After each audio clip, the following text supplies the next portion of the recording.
आज के दौर में राजनीति बहुत महंगी हो गई और एक ऐसे दौर में जब राजनीति पैसे और पूंजी की राजनीति हो, वो तो हमारी जीत थी कि उनको हम चुनाव लड़ाएंगे, पढ़े लिखे व्यक्ति हैं।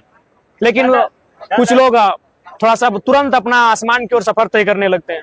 गई है जहां पर राजनीतिक दल पैसे वालों को टिकट देते हैं। एक ऐसी परिपाटी बन गई है जहां पर पैसा होना नेता होने की एक पहली अनिवार्यता है, पहली एक योग्यता है। क्या JLK इस बार टिकट देगी उन्हें? देखिए, उन्होंने सबसे पहली बात की आवेदन नहीं किया है।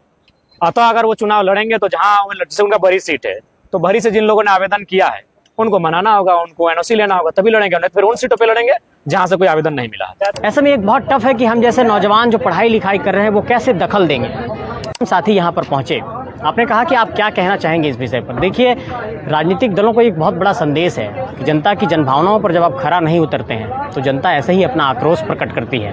और हम लोगों का आक्रोश अब तक बहुत शांतिपूर्ण तरीके से रहा है। बावजूद इसके कई हमारे साथियों पर धारा 353 के तहत आप देखे होंगे कि केस दर्ज कर दिया गया। तो एक तरीके से परिवर्तन की ये गूंज थी।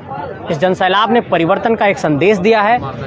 इस जनसैलाब ने झारखंड की राजनीति में एक हलचल पैदा किया है। इस जनसैलाब ने विकल्प की राजनीति को एक रास्ता दिखाया है और इस जनसैलाब ने एक उम्मीद की किरणों को झारखंड की जनता के बीच एक कहिए कि रोशन किया है।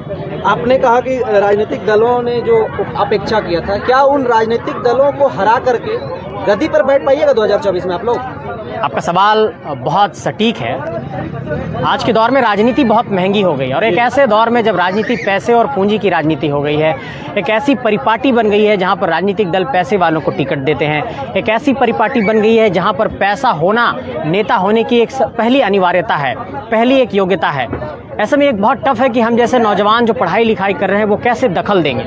मुझे लगता है कि जब एक ऐसी रैली जो सिर्फ आह्वान पे जहां पर लोग पहुंच जा रहे हैं, हजारों हजार लाखों की संख्या में लोग पहुंच रहे हैं, अगर हम लोगों ने कहा है कि हम लोग चुनावी राजनीति में जाना चाहते हैं और जिस अधिवेशन में इस बात का ऐलान हुआ उस अधिवेशन के बाद ये पहली सभा थी। और आपने गौर किया होगा कि आमतौर पर जब कोई राजनीति में जाने का ऐलान करता है तो भीड़ उससे कट जाती है, फट जाती है। वो भीड़ कहती कि अरे नहीं, ये लोग तो राजनीति करने लगे, पहले तो आंदोलन कर रहे थे।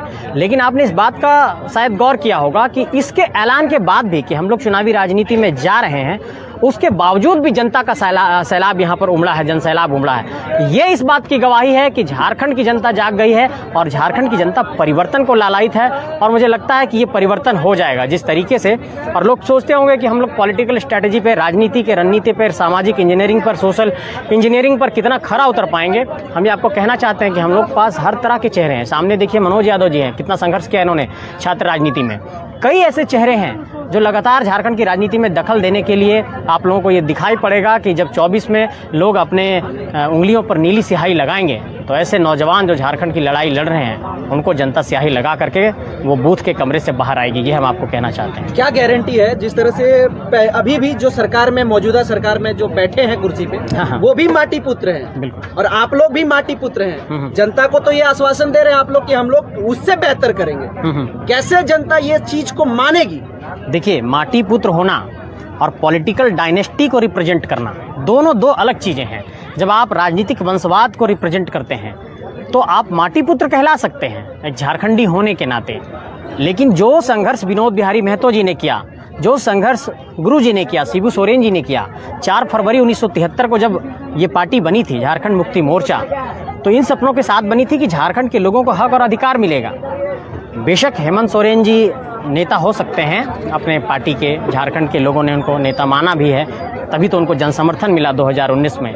लेकिन 2019 में समर्थन मिलने का एक बहुत बड़ा विशेष कारण था कि जो उन्होंने अपने पॉलिटिकल मैनिफेस्टो में, इलेक्शन के मैनिफेस्टो में जो जाहिर किया था कि 1932 के आधार पर स्थानीय नीति को हम परिभाषित करेंगे, वो झारखंड में नहीं हो पाई। हम बार बार ये कह रहे हैं कि सरकार ने एक कोशिश की लेकिन कोर्ट में कहते हैं गवर्नर ने उसे रिजेक्ट कर दिया।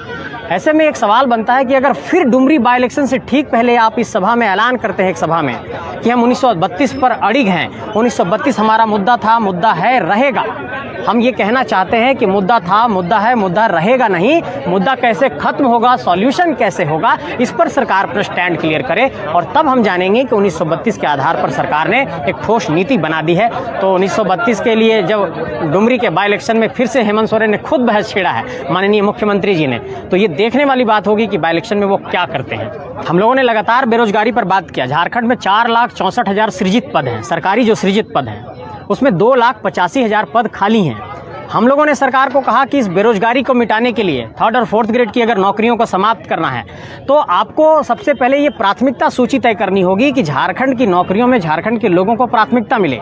अगर हमारे पास रिक्रूटमेंट का एक बेहतर पॉलिसी नहीं होगा कि कैसे लोगों को रिक्रूट करेंगे, नियोजन की नीति कैसे बनेगी और नियोजन में किन लोगों को प्राथमिकता मिलेगी, अगर ये स्टैंड क्लियर नहीं होगा, ऐसे में क्या होगा कि फिर से जो झारखंड पहले से अतिक्रमण का शिकार है उन नौकरियों में भी बाहर के लोग आकर के अतिक्रमण कर लेंगे। इसलिए हम लोग तो बार बार कह रहे हैं कि आप नौकरी दीजिए लेकिन उससे पहले नीति तय करिए। इसलिए कहते हैं कि पहले नीति फिर नियुक्ति।